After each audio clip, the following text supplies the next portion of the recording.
ఇక రాష్ట్రంలో నూతన ఎక్సైజ్ పాలసీని ఖరారు చేసింది సర్కార్. ఇప్పుడున్న పాలసీనే మరో 2 ఏళ్లు కొనసాగించాలని డిసైడ్ అయింది. వైన్స్ షాపుల సంఖ్య పెరిగే అవకాశం లేకున్నా దరఖాస్తు, లైసెన్స్ ఫీజు మాత్రం పెంచే ఆలోచనలో ఉంది ప్రభుత్వం. మరో 2-3 రోజుల్లో ఈ కొత్త పాలసీపై ఉత్తర్వులు వచ్చే అవకాశం ఉంది.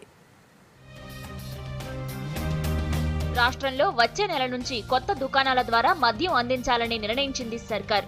ఉమ్మడి ప్రభుత్వంలో ఇచ్చిన లైసెన్స్ గడువు జూన్ 30కి ముగిసింది. దీంతో పాత విధానాన్నే మరో 3 నెలల పాటు పొడిగించింది సర్కార్.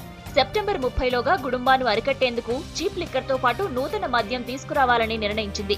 దీనికోసం ఇతర రాష్ట్రాల్లో కూడా పరిస్థితులను అధ్యయనం చేసింది. కొత్త మద్యం పాలసీ ప్రతిపాదన కూడా తయారు చేసింది.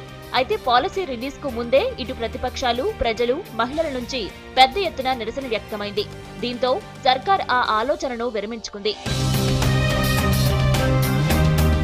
ఎక్సైజ్ పాలసీని సీఎం ఫైనల్ చేశారు. క్యాంప్ ఆఫీసులో ఎక్సైజ్ శాఖ ఉన్నతాధికారులతో ఆయన సమీక్ష నిర్వహించారు.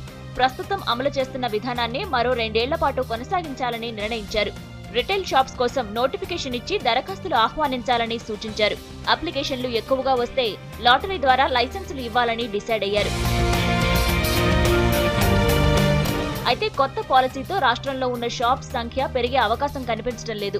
కానీ ఇప్పుడు ఉన్న 25,000 రూపాయల దరఖాస్తు ఫీజును 2 లక్షల వరకు పెంచే అవకాశం ఉంది. ఇక ఏడాది కాలానికి లైసెన్స్ ఫీజు కూడా పెంచే ఛాన్స్ ఉంది. ప్రస్తుతం జనాభా ప్రాతిపదికన 6 స్లాబులుగా విభజించి లైసెన్స్ ఫీజు వసూలు చేస్తున్నారు. ఈ లైసెన్స్ల ద్వారా సుమారు 12 కోట్ల నుంచి 15 కోట్ల ఆదాయం రావచ్చని భావిస్తోంది సర్కార్. దీనికి సంబంధించి అధికారికంగా 2-3 రోజుల్లో ఉత్తర్వులు జారీ చేసి దరఖాస్తులు స్వీకరించనుంది ప్రభుత్వం.